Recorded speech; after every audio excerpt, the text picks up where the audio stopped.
voltando aqui, esse momento foi um momento de grande impacto, né? E, infelizmente, a gente não tem muitos relatos pensando aqui em relação à questão dos portugueses, né? Você tem os relatos dos portugueses. A gente tem uma certidão de nascimento do Brasil, não tem? Qual é a certidão de nascimento do Brasil? Assim, meio entre aspas. Qual é? Luiz Felipe vai escrever aí. Qual é? A Carta de Pero Vaz de Caminha. Fato.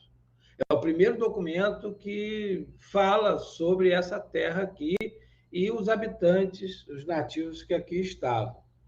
Agora, dentro desse conceito, eu adoraria saber o que os nativos daqui, como é que foi esse encontro. Se foi um encontro de culturas, a gente tem uma visão muito parcial. É como se estivesse estudando história e a gente só tivesse a narrativa de quem chegou, né, dos portugueses. E eu queria a narrativa também de quem estava aqui e, de repente, veio vindo lá. Né? Imagina você, todo dia ali acordava, ia se banhar ali no mar, dava um rolezinho, corria, se espreguiçava, corria nu para lá, para cá. Aí eis que, de repente, de manhã você olha, primeiro sente um cheiro, né? Futum danado. Fedor. Que fedor é esse? Epa. E, barco. É barco? Grande barco? Barco estranho. E o barco estranho veio chegando. Parou, desembarcou num barquinho menor, um monte de gente fantasiada. Devia ser assim, gente. Coisa estranha. E aí os estranhos foram chegando.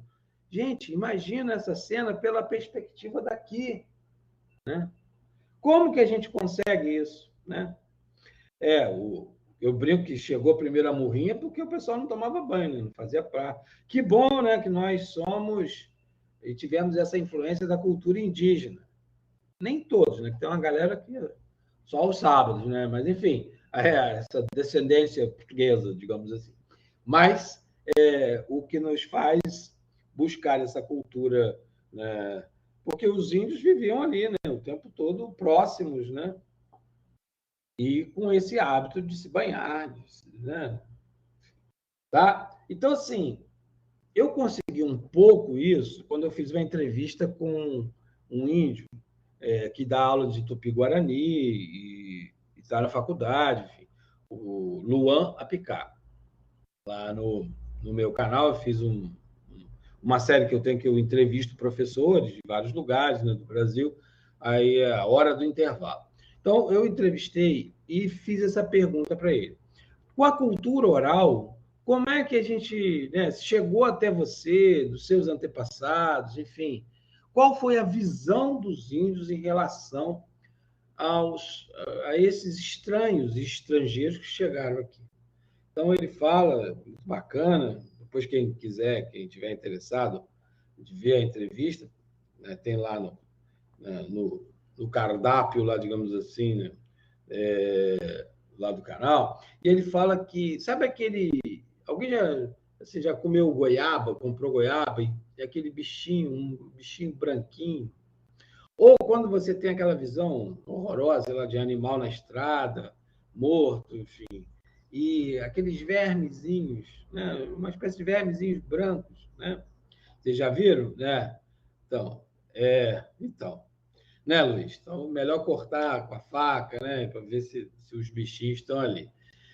Então, a visão que ele fala que alguns antepassados passaram de geração em geração, que quando chegaram esses estrangeiros, né, a sensação, a visão que eles tiveram era desses vermezinhos brancos.